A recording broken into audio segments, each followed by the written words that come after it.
Hace unos instantes, el Palacio de Buckingham ha hecho pública una noticia que ha conmocionado a Gran Bretaña, y más allá de sus fronteras.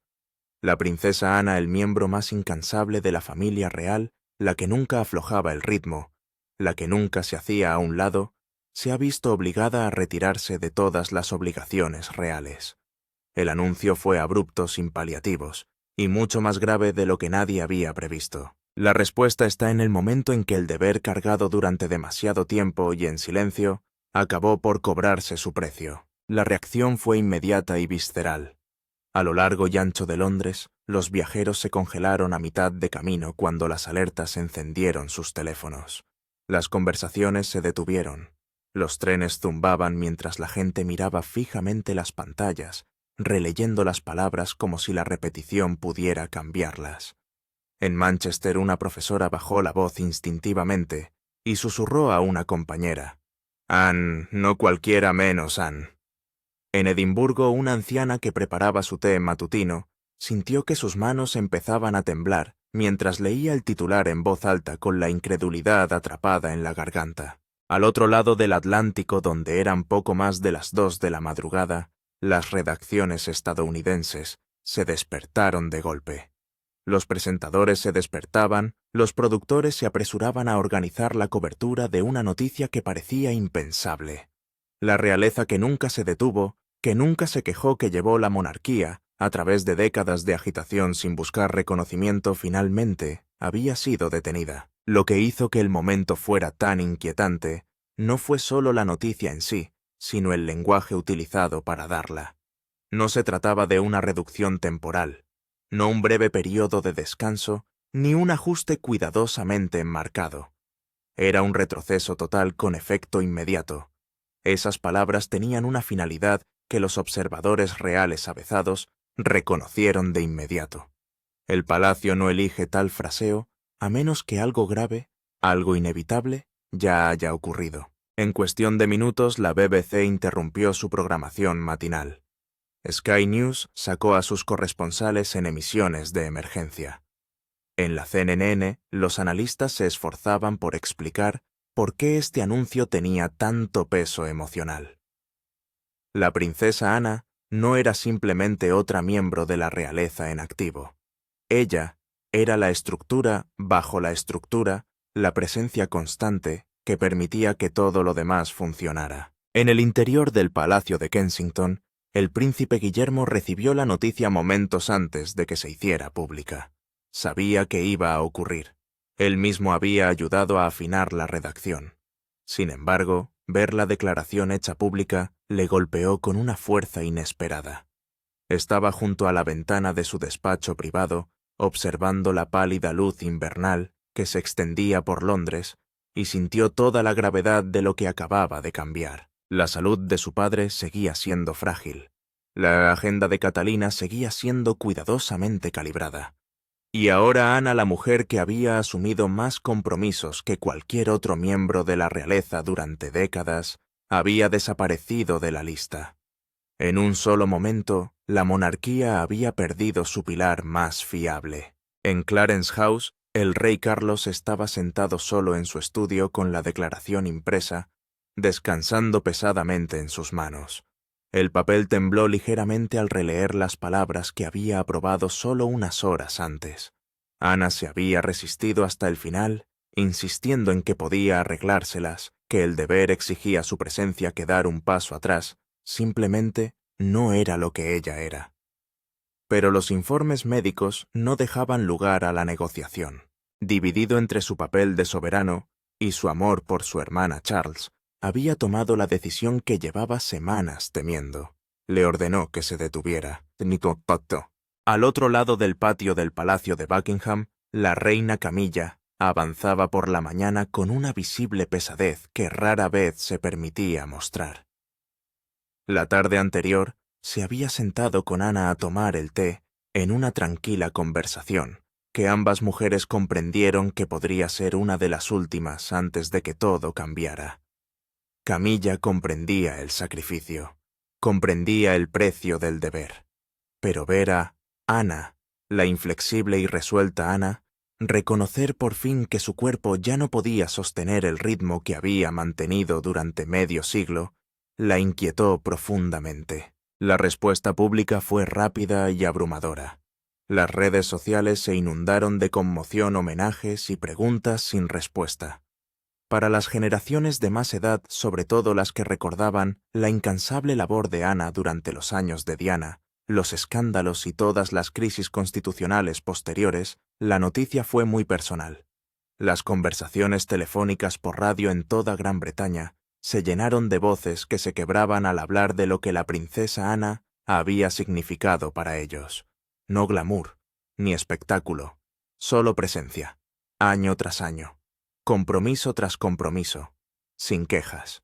En Estados Unidos la reacción tuvo un tono diferente, pero igual intensidad. Las cadenas de televisión repitieron imágenes de las décadas de servicio de Ana, su franca honestidad, su negativa, a ser otra cosa que exactamente quién era. Los comentaristas señalaron que en una joven generación de miembros de la realeza marcada por la reinvención y el drama público, Ana había representado algo cada vez menos frecuente: la coherencia, la fiabilidad, el deber sin rendimiento. Y ahora esa presencia había desaparecido. Sin embargo, los que estaban dentro del palacio comprendieron algo que la declaración no decía. No era una decisión que Ana hubiera tomado libremente. Fue una decisión forzada por la creciente preocupación médica, por pruebas que ya no podía descartar y por una familia que intervino justo antes de que ocurriera lo impensable. El anuncio aludía a razones médicas, pero no mencionaba el colapso.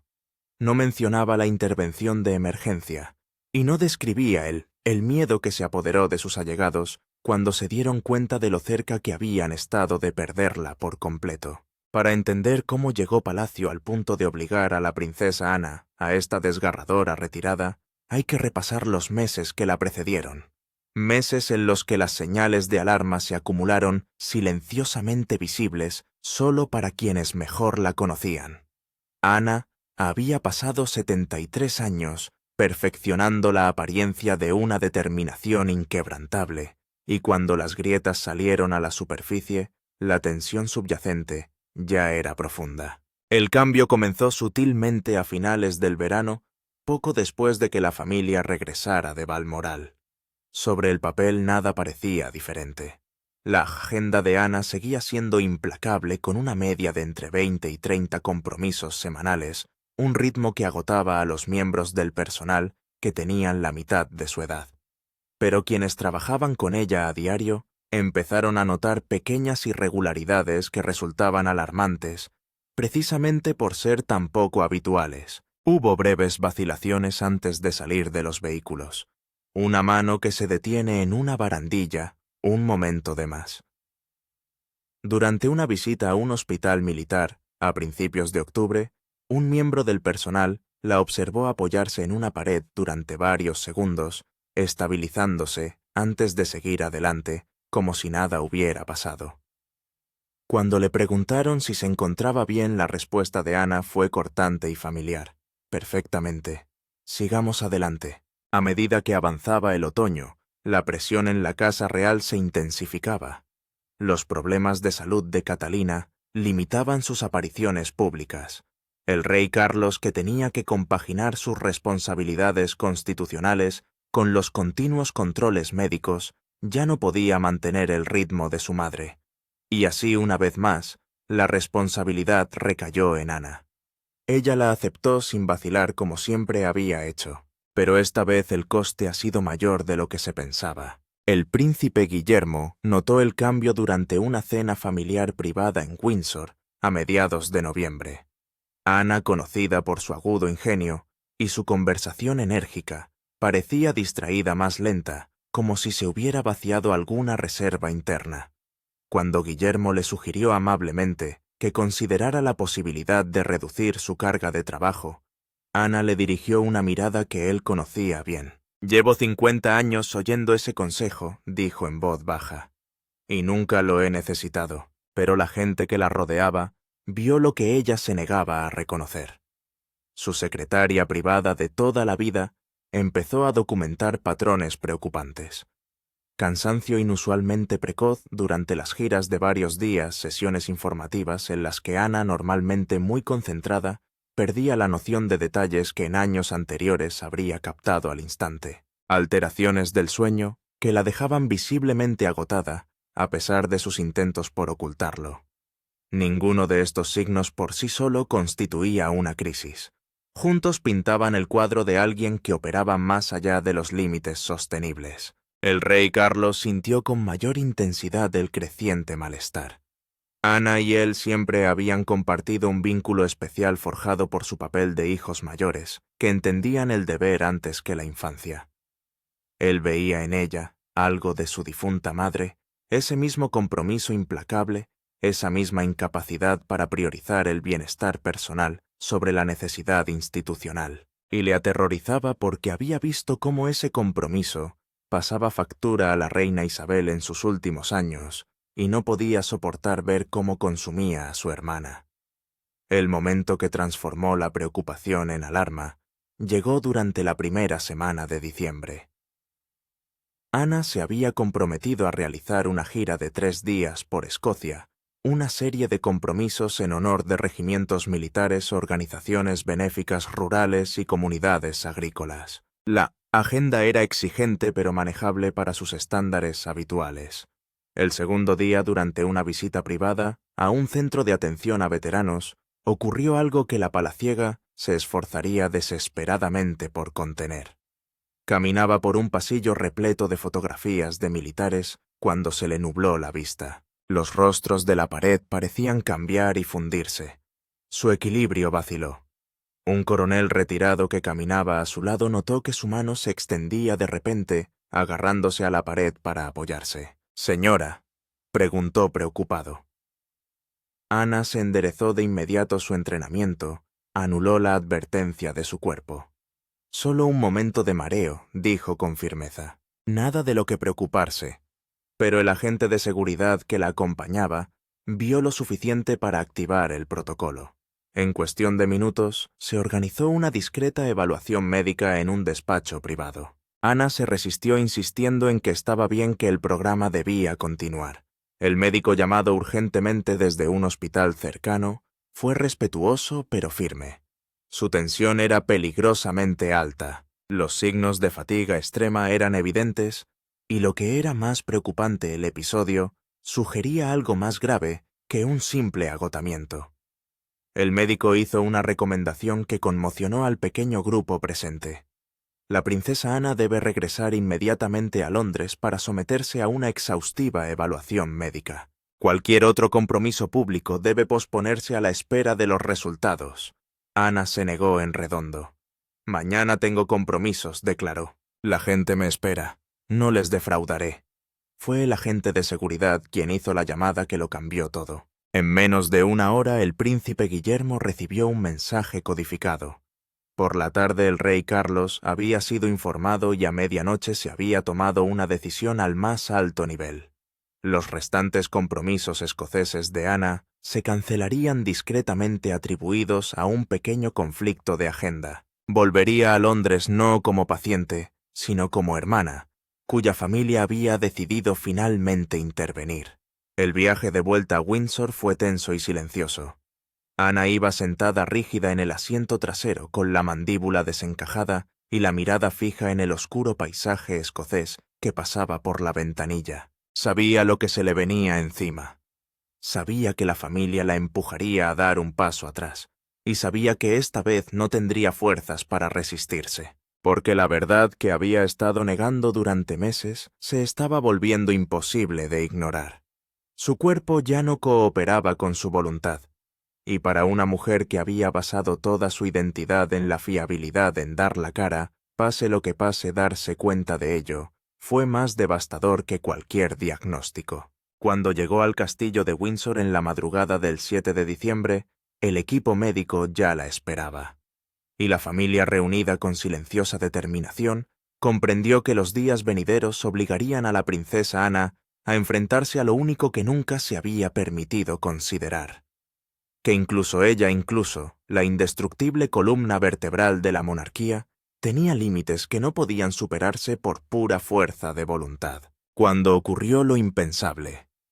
La suite médica del castillo de Windsor, normalmente reservada para revisiones rutinarias y dolencias menores, adquirió una atmósfera diferente en la madrugada del 7 de diciembre. Durante la noche se habían transportado en silencio sofisticados equipos. Especialistas de 3 hospitales londinenses diferentes llegaron bajo estrictos acuerdos de confidencialidad. Y en el centro de todo la princesa Ana, aún vestida de viaje. Su expresión era de frustración apenas contenida mezclada con algo que los presentes nunca habían visto en ella: miedo.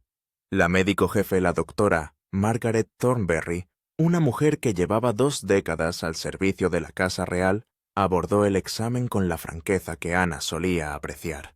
Pero hoy, cada pregunta parecía una invasión. Cada prueba era un recordatorio de la vulnerabilidad que Ana se había pasado toda la vida negándose a reconocer. Cuando se le preguntó por la frecuencia de los mareos, la respuesta de Ana fue cortante.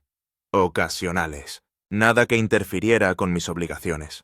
Cuando se le preguntaba por los dolores de cabeza, los patrones de sueño y los episodios de desorientación, sus respuestas eran cada vez más breves y defensivas.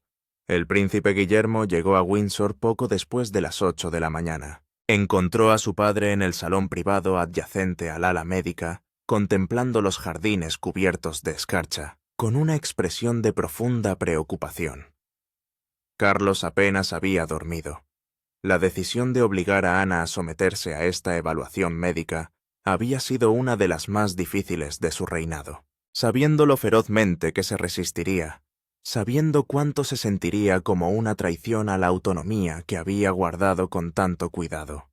¿Cómo está?, preguntó William en voz baja. Charles se volvió, y William vio el cansancio grabado en cada línea del rostro de su padre, enfadado, asustado, negándose a aceptar que esto pudiera ser serio. Hizo una pausa bajando la voz.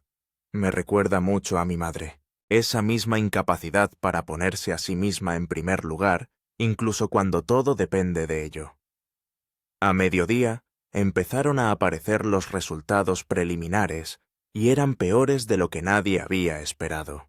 La doctora Thornberry presentó sus conclusiones en el estudio con paneles de roble donde se habían reunido Carlos, Guillermo y Camilla. La tensión arterial de Anne estaba muy elevada, lo que indicaba meses de hipertensión sin tratar.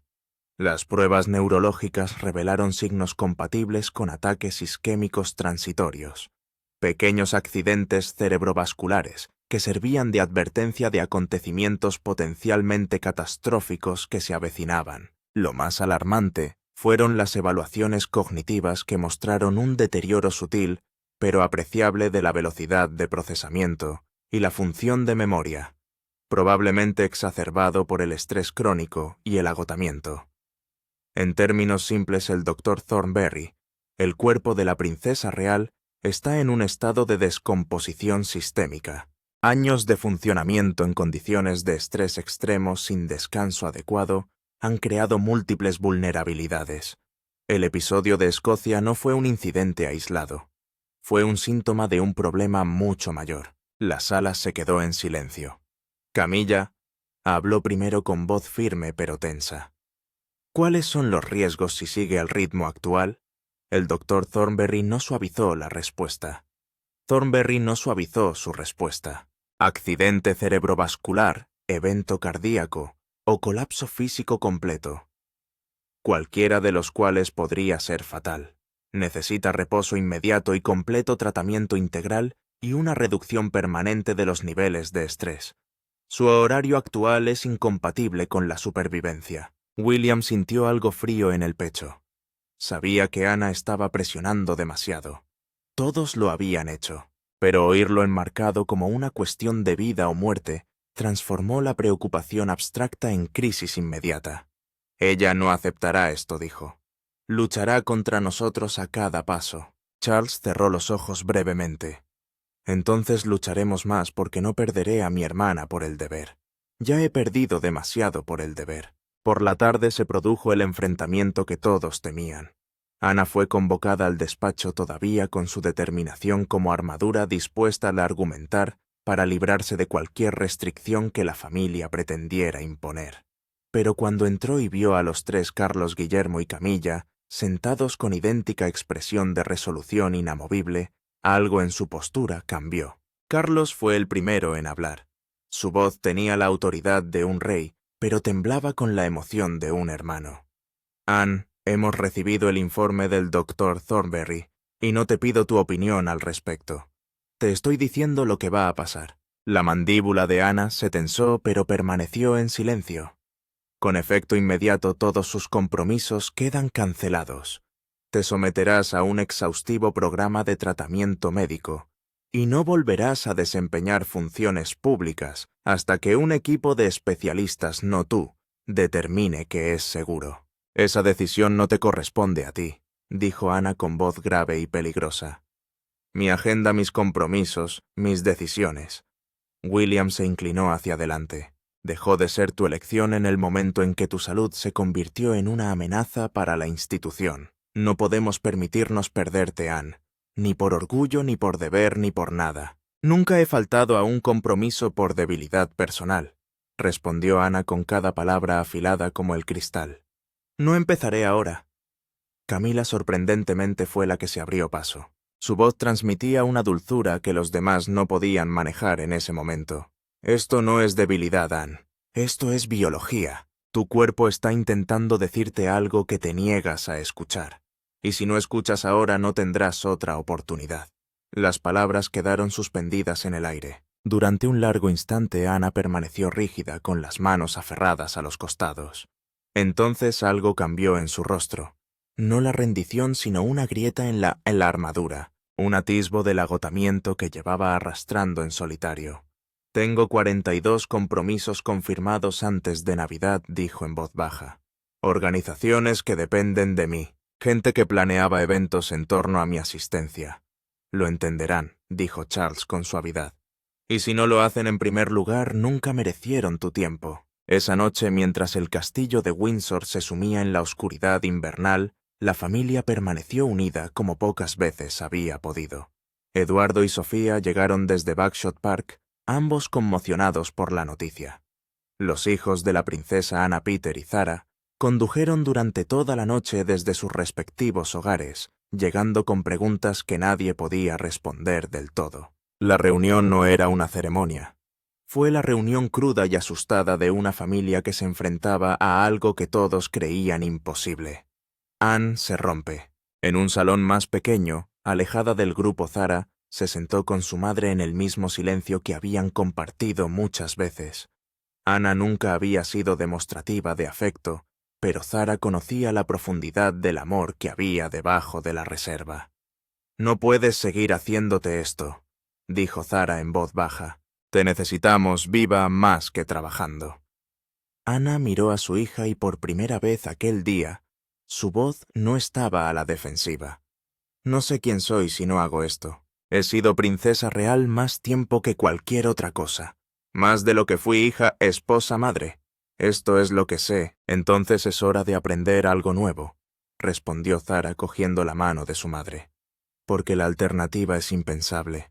Cuando la familia empezó a dispersarse esa noche ya se había tomado una decisión. Ana permanecería en Windsor bajo supervisión médica durante al menos 2 semanas.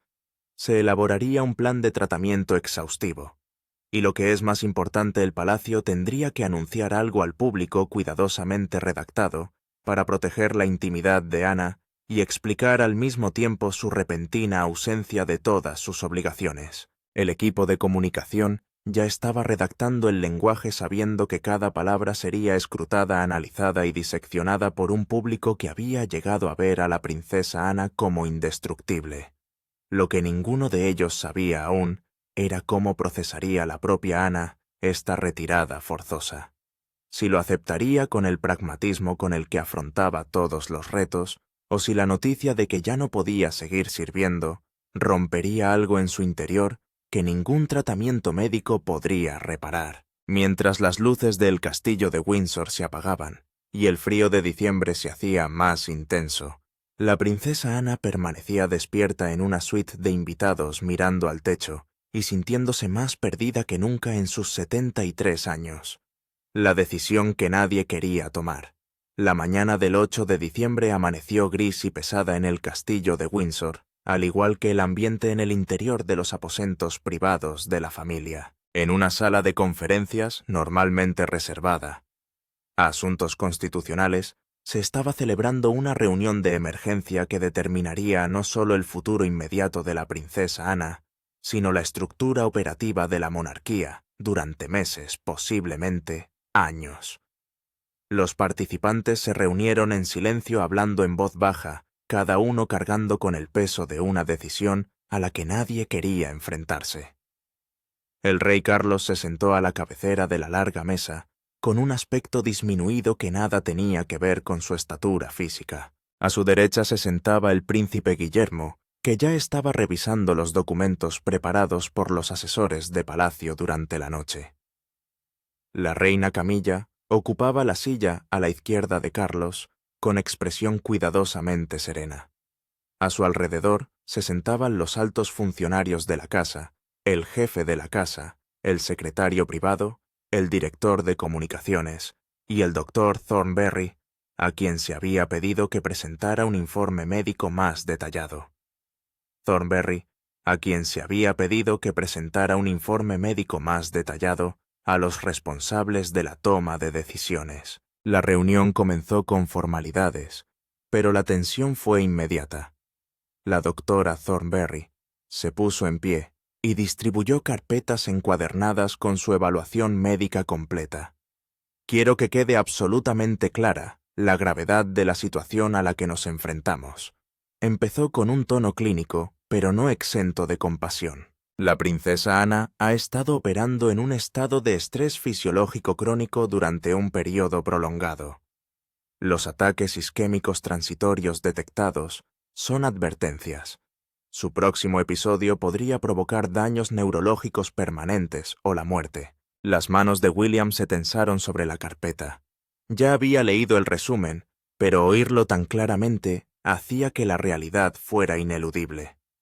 ¿Cuál es el tiempo mínimo que necesitaría alejada de sus obligaciones para abordar esto adecuadamente?, preguntó. El doctor Thornberry no dudó. 6 meses de reposo absoluto como mínimo, posiblemente más dependiendo de su respuesta al tratamiento y de las modificaciones de su estilo de vida. E incluso entonces volver a su programa anterior sería médicamente desaconsejable. Estaríamos ante una reducción permanente de al menos el 50% de su carga de trabajo. La cifra impactó en la sala como un golpe físico. La reducción del 50% para la Royal, que siempre llevaba más compromisos que nadie, suponía un enorme vacío en la capacidad operativa de la monarquía. El jefe de la casa empezó a esbozar la pesadilla logística inmediata. 417 compromisos confirmados en la agenda de la princesa Ana hasta finales del año siguiente tendrían que ser redistribuidos, aplazados o cancelados. Los cientos de patrocinios requerirían reasignación o reestructuración, y el impacto simbólico de su ausencia en los principales actos ceremoniales, como el desfile de la bandera, las visitas de Estado y los servicios conmemorativos, no podía mitigarse fácilmente. El director de comunicación añadió que no se trata solo de un reto operativo, es una crisis narrativa. La princesa Ana ha sido el rostro más fiable y coherente de la monarquía moderna. El público la ve como la única royal que nunca flaquea. El anuncio de su retirada total suscitará dudas sobre la estabilidad de la institución, sobre todo teniendo en cuenta el seguimiento de la salud del rey y la reducción de la agenda de la princesa de Gales. Camilla, que había estado escuchando en silencio, habló por fin. Entonces diremos la verdad, no toda pero la suficiente. Anne ha dado a este país más de lo que la mayoría de la gente da en 3 vidas. Si hacemos que la familia insista en que se ocupe de sí misma, el público lo entenderá. Incluso puede que nos respeten más por ello. Charles miró a su mujer con gratitud, pero el dolor en sus ojos permanecía. La verdad es que le hemos fallado. Le permitimos cargar con demasiado durante demasiado tiempo y ahora la obligamos a retirarse cuando está en su momento más vulnerable. Su voz se quiebra ligeramente. Se siente traicionada y no le falta razón. William reconoció la culpa en las palabras de su padre, porque él cargaba con el mismo peso. Todos se habían apoyado en Ana. Cuando estallaron los escándalos, cuando surgieron problemas de salud, cuando otros miembros de la realeza dieron un paso atrás, Ana absorbió el déficit sin rechistar, y ellos la habían dejado agradecidos por su fortaleza, sin considerar nunca que esa fortaleza podía ser finita. «No podemos cambiar lo que ya ha sucedido», dijo William en voz baja. «Ahora solo podemos tomar la decisión correcta. Y la decisión correcta, por difícil que sea, es obligarla a parar antes de que ocurra algo irreversible». El secretario privado planteó una preocupación práctica. ¿Y la propia princesa real? ¿Ha aceptado algo de esto? La sala se quedó en silencio, porque todos sabían la respuesta. Ana no había aceptado. Se lo habían dicho, la habían desautorizado, y la habían marginado en contra de su voluntad. La reunión que estaban celebrando no era para obtener su consentimiento. Se trataba de poner en práctica una decisión que ya se había tomado por ella. Edward, que había llegado esa mañana y estaba sentado en silencio observando, finalmente habló. Anne pasó toda nuestra infancia viendo cómo nuestra madre sacrificaba su salud, su paz y, en última instancia, años de su vida al deber. Aprendió esa lección demasiado bien.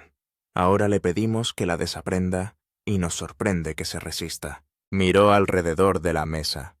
Pero ella se resistirá, y si no tenemos cuidado, romperemos su espíritu en el proceso de intentar salvarle la vida.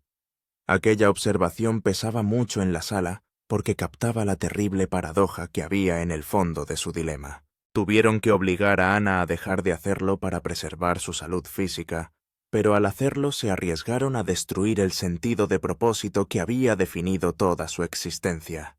Carlos tomó la decisión que definiría su reinado tanto como cualquier acto constitucional. Procedemos con el anuncio. Ana se retirará de todos los deberes reales, con efecto inmediato enmarcado en la necesidad médica que requiere reposo y tratamiento exhaustivos. Dejamos claro que esto no es opcional ni temporal en el sentido de una breve pausa. Estamos ante una reestructuración fundamental de su papel. ¿Y si se niega a cooperar?, preguntó cuidadosamente el director de comunicaciones. William respondió antes de que su padre pudiera. Entonces se niega desde Windsor bajo supervisión médica donde no pueda ponerse en peligro. Le hemos dado 50 años de autonomía. Ahora se la estamos quitando porque su juicio en lo que respecta a su propia salud está comprometido. La reunión pasó a la planificación operativa. Guillermo absorbería tantos patrocinios militares de Ana como le permitiera su agenda. Eduardo y Sofía aumentarían considerablemente su carga de compromisos. Incluso Carlos, a pesar de sus propias consideraciones de salud, asumiría compromisos seleccionados de la cartera de Ana. Camilla aceptó en silencio asumir varios de los patrocinios benéficos de Ana, aunque sabía que la comparación sería difícil para todos los implicados. Pero por debajo de las discusiones prácticas, una corriente emocional recorría la sala. No solo estaban redistribuyendo compromisos, estaban reconociendo que una era había terminado. La era de la princesa Ana como cimiento inquebrantable de la monarquía había terminada no por escándalo o elección, sino por la simple realidad biológica de que incluso los cuerpos más fuertes tienen límites.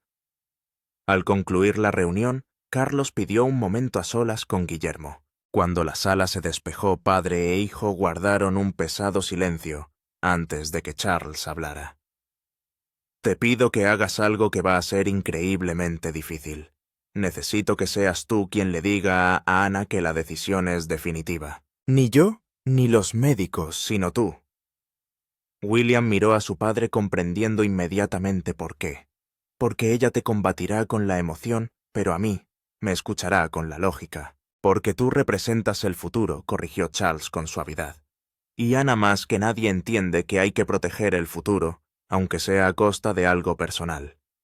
Si le dices que esta decisión tiene que ver con preservar la monarquía para Jorge, para la institución a la que ha servido toda su vida, puede que encuentre la forma de aceptarla. El peso de esa responsabilidad recayó sobre los hombros de William. Tendría que mirar a su tía a los ojos la mujer que le había enseñado el deber, que le había mostrado cómo era el verdadero servicio, y decirle que su servicio ya no era necesario. No porque hubiera fracasado, sino porque había tenido demasiado éxito, había dado demasiado hasta que no le quedó nada más que dar. Aquella tarde, Guillermo encontró a Ana en los jardines de Windsor, caminando lentamente por un sendero cubierto de escarcha a pesar del frío. Llevaba un pesado abrigo y se movía con la cuidadosa deliberación de alguien cuyo cuerpo ya no obedece automáticamente. Ella oyó sus pasos sobre la grava y se detuvo sin volverse. «Has venido a pronunciar el veredicto», dijo ella con voz llana. William se puso a su lado y ambos contemplaron el paisaje invernal. El anuncio sale mañana por la mañana, retirada completa de todas las funciones, plazo indefinido, necesidad médica. Y yo no puedo opinar. Tuviste voz y voto durante 50 años, replicó William con suavidad. Elegiste el deber cada vez. Ahora elegimos por ti porque has perdido la capacidad de elegir otra cosa. Ana se volvió entonces para mirarle, y él vio algo que le sorprendió, lágrimas no derramadas, pero presentes en los ojos de una mujer a la que nunca había visto llorar. ¿Qué soy yo sin esto?, preguntó ella, y la vulnerabilidad de su voz casi lo quebró. Eres alguien que consigue vivir, dijo William con firmeza.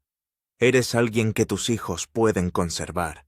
Eres alguien que nos enseñó a todos cómo es el servicio, y ahora tienes que enseñarnos cómo es la gracia. La gracia de aceptar ayuda, de aceptar límites, de aceptar que ya has dado suficiente. El silencio que siguió fue largo y doloroso. Finalmente Ana habló, su voz apenas superaba un susurro.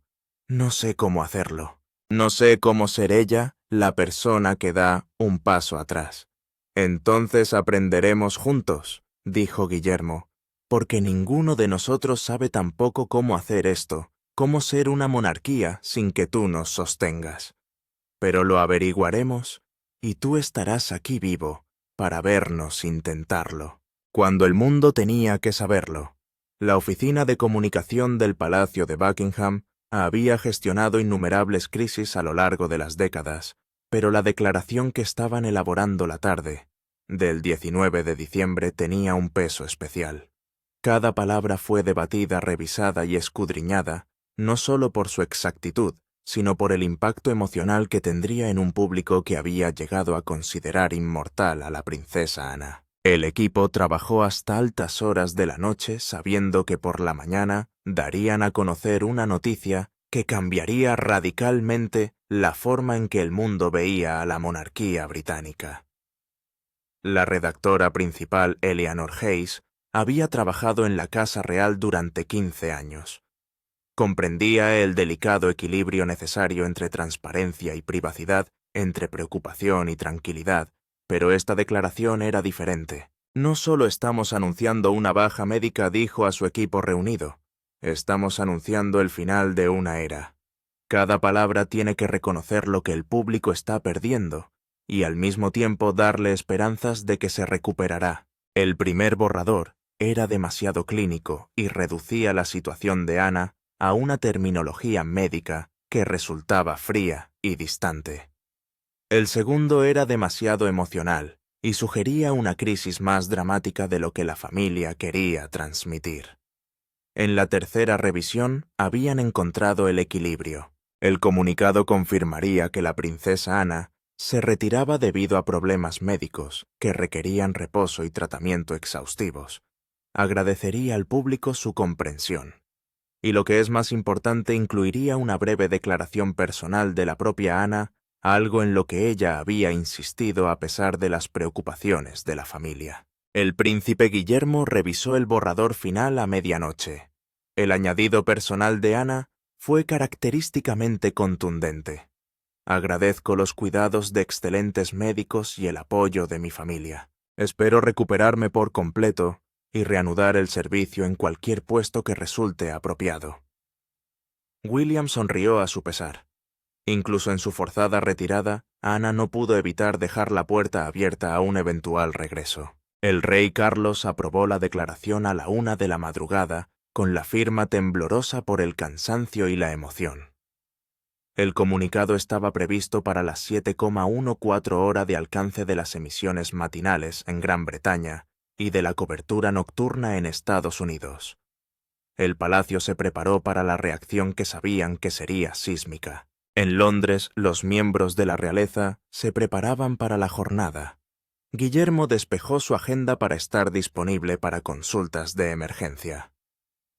Eduardo y Sofía ultimaron la lista de compromisos que absorberían de la agenda de Ana, y Camilla, comprendiendo la necesidad del público de una continuidad visible, se preparó para asistir a un compromiso previamente programado, demostrando que la monarquía seguía funcionando a pesar del golpe.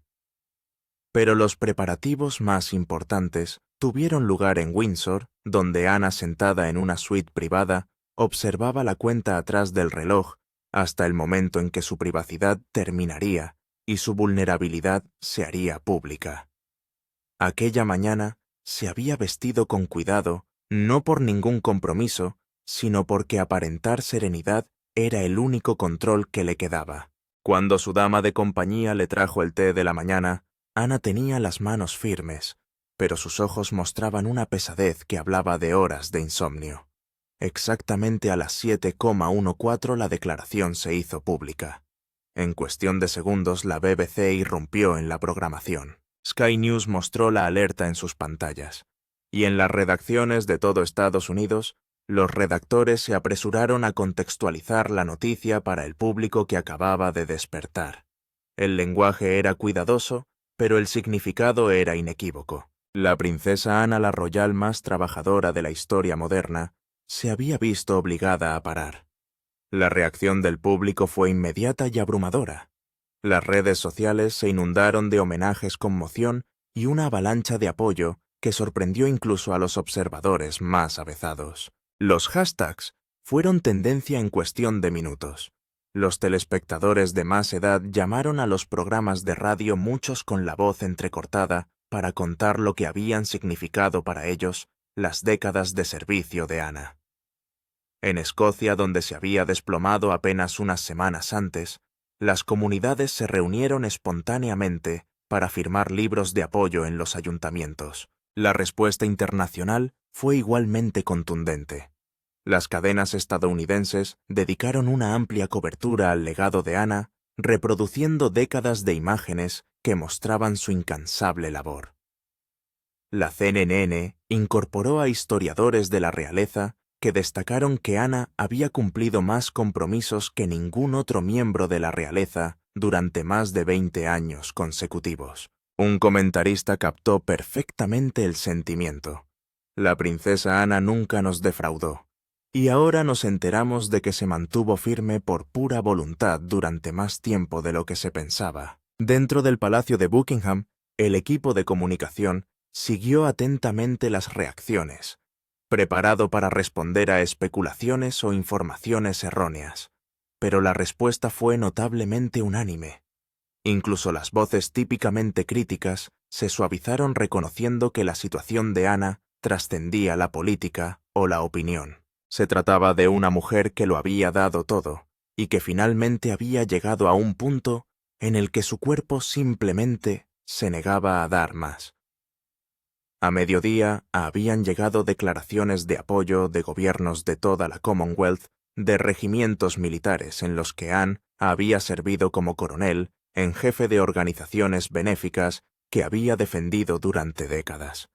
El volumen era asombroso testimonio de cuántas vidas había tocado gracias a su inquebrantable compromiso con el deber. Pero quizá la respuesta más conmovedora fue la de la gente corriente. Empezaron a llegar flores a las puertas de palacio. Llegaron cientos de cartas, muchas de ciudadanos mayores que recordaban haber visto crecer a Ana, que habían seguido su carrera con silenciosa admiración, que veían en ella algo cada vez más raro en la vida pública: coherencia, humildad y servicio sin buscar la gloria. Al caer la tarde del 20 de diciembre, el comunicado de palacio había logrado su propósito. El mundo sabía que la princesa Ana daba un paso atrás. Comprendieron que iba en serio, y en su inmensa mayoría no respondieron con conmoción o especulación, sino con gratitud y apoyo a una mujer que se había ganado su respeto a lo largo de 50 años. Pase lo que pase, la monarquía se reestructura. Las consecuencias inmediatas del anuncio obligaron a la Casa Real a una reorganización más drástica que ninguna otra desde la muerte de la reina Isabel. Pocas horas después de la publicación de la declaración, se convocaron sesiones de planificación de emergencia, en 3 palacios cada una de ellas, centrada en la abrumadora cuestión de cómo llenar un vacío que nunca se había calculado adecuadamente.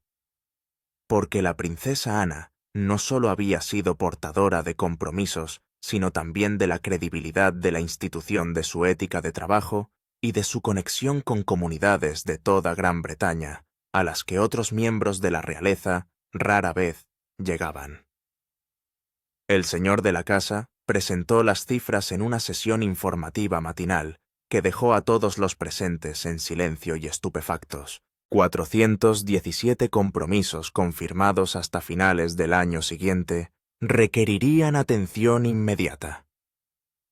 El papel de Ana como patrona o presidenta de más de 300 organizaciones requería una comunicación urgente y sus nombramientos militares que iban desde coronel en jefe de múltiples regimientos hasta su cargo de almirante creaban obligaciones ceremoniales con un profundo significado histórico que no podían abandonarse sin más.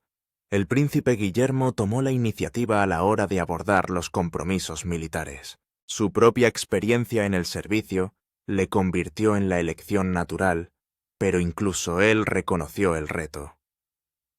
La relación de Anne con las Fuerzas Armadas se forjó a lo largo de décadas de auténtico compromiso, no de apariciones ceremoniales. Conocía la historia de los regimientos, recordaba a los soldados y abordaba las visitas militares con una seriedad que le había granjeado un profundo respeto. Replicar esa profundidad era imposible, pero Guillermo se comprometió a honrarla lo mejor que pudo. Eduardo y Sofía, a menudo olvidados en los debates sobre la realeza trabajadora, se encontraron de repente con una nueva y enorme responsabilidad. El conde y la condesa de Wessex habían mantenido unos horarios constantes pero modestos, en comparación con el ritmo agotador de Ana. Ahora se planteaban duplicar su carga de compromisos, manteniendo la calidad y la atención personal que justificaban el patrocinio real. Sophie sintió especialmente el peso. Siempre había admirado el enfoque serio de Ana, y ahora se encontraba tratando de encarnarlo en sectores benéficos que aún estaba aprendiendo. La redistribución no fue meramente logística, sino profundamente personal.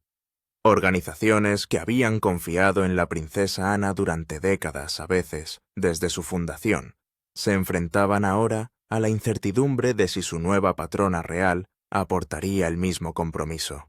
Las organizaciones benéficas más pequeñas, especialmente las de zonas rurales o centradas en comunidades agrícolas, en las que Ana tenía especial experiencia, temían ser consideradas demasiado pequeñas para ser reasignadas a miembros más prominentes de la realeza. La reina Camilla asumió discretamente varios de los patrocinios de Ana, centrados en la alfabetización y el bienestar animal, ámbitos en los que sus intereses coincidían.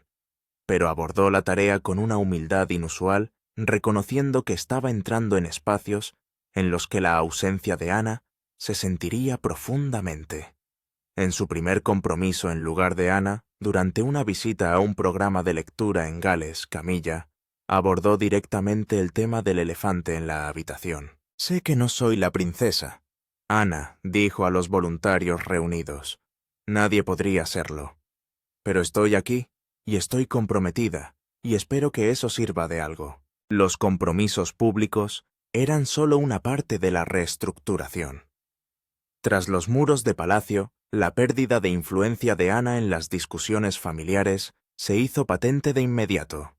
Había sido una voz moderadora en las disputas, una fuente de memoria institucional cuando los precedentes no estaban claros, y una asesora brutalmente honesta cuando las decisiones requerían una evaluación lúcida. Sin su presencia las reuniones se sentían desequilibradas, carentes de la fuerza gravitatoria de alguien que había presenciado y sorteado todas las crisis reales de las últimas 5 décadas. El rey Carlos fue quien más sintió su ausencia. Había confiado en Ana no solo como hermana, sino como caja de resonancia constitucional, alguien cuyo juicio no se veía empañado por los sentimientos o la opinión pública. Cuando surgió un asunto diplomático menor que requería la respuesta de Palacio Carlos, se encontró cogiendo el teléfono para llamar a Ana antes de recordar que ella tenía órdenes estrictas de descansar, no de actuar como su consejera. Las implicaciones internacionales también requerían una gestión cuidadosa. Los dignatarios extranjeros que habían entablado relaciones con la princesa Ana a lo largo de décadas de visitas de Estado y recepciones diplomáticas necesitaban ahora garantías de que la representación real británica mantendría su calidad. El Ministerio de Asuntos Exteriores colaboró estrechamente con el Palacio para garantizar la continuidad, pero en privado los diplomáticos reconocieron que la combinación de experiencia, capacidad lingüística y genuino interés por los asuntos internacionales de Anne sería imposible de sustituir. Al final de la primera semana, había surgido una nueva estructura operativa. Guillermo llevaría el peso militar y ceremonial. Edward y Sophie absorberían los compromisos caritativos y comunitarios. Camilla asumiría patrocinios específicos allí donde existiera alineación y ciertos compromisos quedarían en suspenso temporal a la espera del posible regreso de Ana o de una reasignación permanente en función de las circunstancias futuras.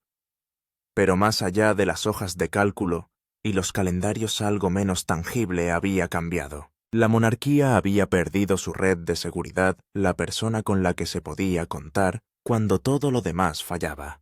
Los miembros del personal que habían trabajado con Ana durante años hablaban en voz baja del vacío que su ausencia había creado no solo en la carga de trabajo, sino en el espíritu. Había establecido un estándar que hacía que todos los que la rodeaban trabajaran más, rindieran más y se quejaran menos.